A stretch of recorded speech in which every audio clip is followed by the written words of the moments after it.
Normal था, right. अच्छा जी, अब आप बोलोगे सर आपने तो पढ़ लिया, और एवरेज स्टूडेंट मानने वाले कौन कौन से हैं मैं बताता हूं। ये एक सामने दिखाई दे रहे होंगे आपको, राइट। कॉलेज में बोल नहीं, स्कूल के अंदर बोल नहीं पाते थे, इनको इनके टीचर ने मंद बुद्धि बालक घोषित कर दिया था कि तुम मंद बुद्धि, तुमसे कुछ नहीं होगा। आज बताओ, जानते हैं आप लोग आइंस्टीन, जिसको दुनिया बोलती थी एवरेज नहीं, बिलो एवरेज, तू कुछ नहीं कर पाएगा, तू पागल है। इसको जब स्कूल से निकाला गया तो टीचर ने एक लेटर लिख के भेजा था। उस लेटर पे लिखा हुआ था कि आपका लड़का मंद बुद्धि बालक है, इस वजह से हम स्कूल के अंदर नहीं ले रहे, इसको निकाल रहे हैं स्कूल से। पढ़ नहीं पाता था लेटर, मां को दिखाया, मां, स्कूल वालों ने ये भेजा। मां ने लेटर को पढ़ा, रोने लग गई। इन्होंने पूछा क्यों रो रहे हो, तो उसकी मां ने बोला कि बेटा टीचर ने ये लिखा है इसके ऊपर कि आपका लड़का बहुत जीनियस है, हमारे स्कूल में ऐसे टीचर नहीं है कि हम इनको पढ़ा सके, आप इसको घर पे पढ़ाइए, तो बेटा तुम कल से घर पे ही पढ़ोगे।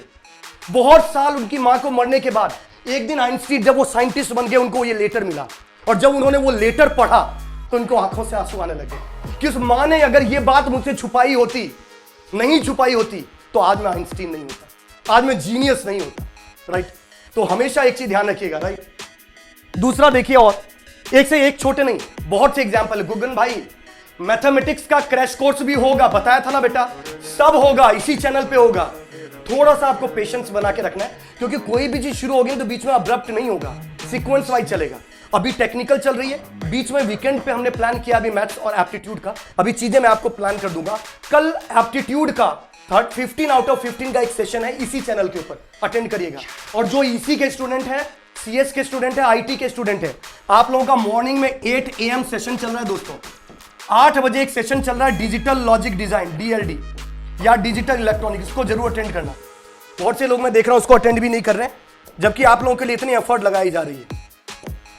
अब दूसरा चीज, जेके रोलिंग, जब इन्होंने बुक लिखा था ना दोस्तों, हैरी पॉटर जब बुक लिखी थी, सबने रिजेक्ट, सारे पब्लिकेशन रिजेक्ट कर दिया था कि तू बेकार है, तुझसे तो हो ही नहीं पाएगा, पता नहीं क्या कचरा बुक लेके आ गई, सबने उसको रिजेक्ट कर दिया, बहुत फ्रस्ट्रेटेड थी।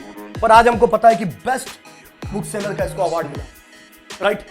बिलियनियर बन गई है ये इस बुक के बिना, सिर्फ एक बुक की वजह से, राइट। अब अगर नेक्स्ट अगर मैं डिस्कशन करता हूं, कौन नहीं जानता, अब्राहम लिंकन, ये सब एवरेज की कैटेगरी में थे। अब आप बोलोगे सर कुछ ऐसा बताओ जो हमारी लाइफ से मिलते जुलते हैं। अमिताभ बच्चन, एवरेज भी नहीं, बिलो एवरेज मेरे प्यारे दोस्तों। Amitabh Bachchan all India radio से रिजेक्ट हो गए थे अपनी वॉइस को लेके, तुम्हारी आवाज खराब है। आज आप कॉल करते हो ना, उस कॉल में भी इन्हीं की आवाज सुनाई देती है, कोविड-19 वाला।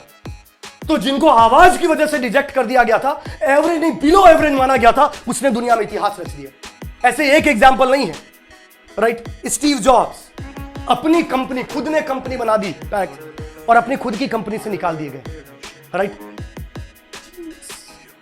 पर बाद में, स्टार्टिंग में किसी ने वैल्यू नहीं की। जानते तो होंगे इनको, ये हालांकि एवरेज से थोड़े ऊपर ही थे, पर ये भी एक एग्जाम में फेल हो गए। और जब एग्जाम में फेल हो गए तो बहुत फ्रस्ट्रेट हो गए थे, सिलेक्शन नहीं हुआ, बहुत फ्रस्ट्रेट हो गए थे, घर छोड़ के निकल गए थे। और जब घर छोड़ के निकल गए थे तो कुछ बाबा लोग मिले, उन्होंने बताया कि सक्सेस क्या है, फेलियर क्या है, राइट, सारी चीजें उनको समझाई। और उसके बाद वो आए, इसरो में गए, और आपको पता है मिसाइल मैन।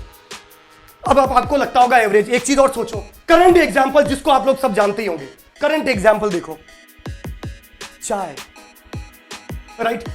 इंडिया जैसे बड़ी जो देश है, उसके प्राइम मिनिस्टर है। समझ रहे हैं आप मेरी बात? इतिहास रच के देख लिया यार। कॉलेज में जब स्कूल में होंगे ना, तो कोई नहीं बोलता होगा कि तुम बन जाओगे क्या प्राइम मिनिस्टर, उसको अपने ऊपर विश्वास था। जिंदगी में ध्यान रखना, आपको कोई आके बताएगा नहीं कि तू इतिहास रच सकता है, तू जीनियस है, तू जबरदस्त है, तू जो, आपको खुद मानना पड़ेगा कि मैं जीनियस हूं, मुझे किसी के सर्टिफिकेट की जरूरत नहीं है। मेरे 70% बन रहे क्योंकि मैं उतना पढ़ रहा हूं, मैं जिस दिन पढ़ूंगा उसको 70 से 90 ले आऊंगा। ये कॉन्फिडेंस आपके अंदर होना चाहिए।